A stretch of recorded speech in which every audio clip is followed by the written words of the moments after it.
مکاشفہ کی 7 کلیسیائیں کس کی نمائندگی کرتی ہیں؟ مکاشفہ 2 سے 3 ابواب کے اندر جن 7 کلیسیاؤں کا ذکر ہے وہ اس دور کی 7 حقیقی کلیسیائیں ہیں جب یوحنا رسول مکاشفہ کی کتاب کو قلم بند کر رہا تھا۔ اگرچہ وہ اس دور کی 7 حقیقی کلیسیائیں ہیں، لیکن ان کلیسیاؤں کے وجود کی موجودہ دور کی کلیسیاؤں اور ایمانداروں کے لیے بہت زیادہ روحانی اہمیت ہے۔ ان خطوں کے لکھے جانے کا پہلا مقصد ان کلیسیاؤں کے ساتھ کلام کرنا اور اس دور میں ان کی حقیقی روحانی ضروریات کو پورا کرنا تھا۔ ان خطوط کے لکھے جانے کا دوسرا مقصد تاریخ کے اندر 7 مختلف طرح کے لوگوں کلیسیاؤں کو ظاہر کرنا اور خدا کے کلام کی سچائی کے مطابق ان کی ہدایت اور رہنمائی کرنا ہے۔ ان خطوط کے لکھے جانے کا ایک ممکنہ تیسرا مقصد شاید ان کلیسیاؤں کو لے کر ساری کلیسیائی تاریخ کے اندر آنے والے مختلف ادوار کو ظاہر کرنا تھا۔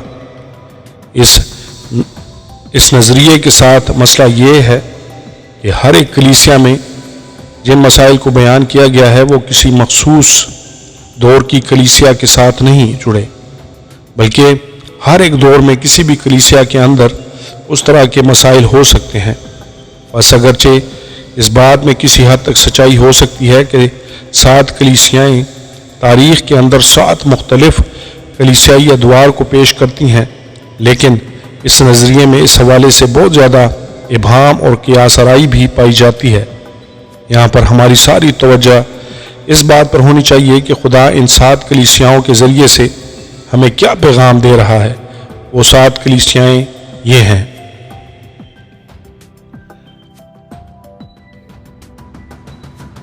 پہلا افسس، مکاشفہ 2 باب 1 سے 7 آیات، پہلی محبت چھوڑ دینے والی کلیسیا، دوسرا باب 4 آیت۔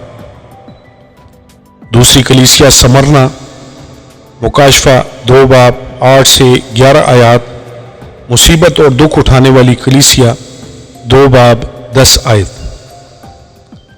تیسری کلیسیا پرگمن، مکاشفہ 2 باب 12 سے 17 آیات، وہ کلیسیا جسے توبہ کرنے کی ضرورت تھی، دوسرا باب 16 آیت۔ چوتھی کلیسیا تھواتیرا، مکاشفہ 2 باب 18 سے 29 آیات، وہ کلیسیا جس میں جھوٹی نبیہ رہتی تھی، دوسرا باب 20 آیت۔ پانچویں کلیسیا سردیس، مکاشفہ 3 باب 1 سے 6 آیات، وہ کلیسیا جو سو گئی تھی، 3 باب 2 آیت۔ چھٹی کلیسیا فلدلفیا، مکاشفہ 3 باب 7 سے 13 آیات، وہ کلیسیا جس نے صبر کے کلام پر عمل کیا تھا، 3 باب 10 آیت۔ ساتویں کلیسیا لودیکیا، مکاشفہ 3 باب 14 سے 22 آیات، نیم گرم ایمان والی کلیسیا، 3 باب 16 آیت۔ آمین اور آمین۔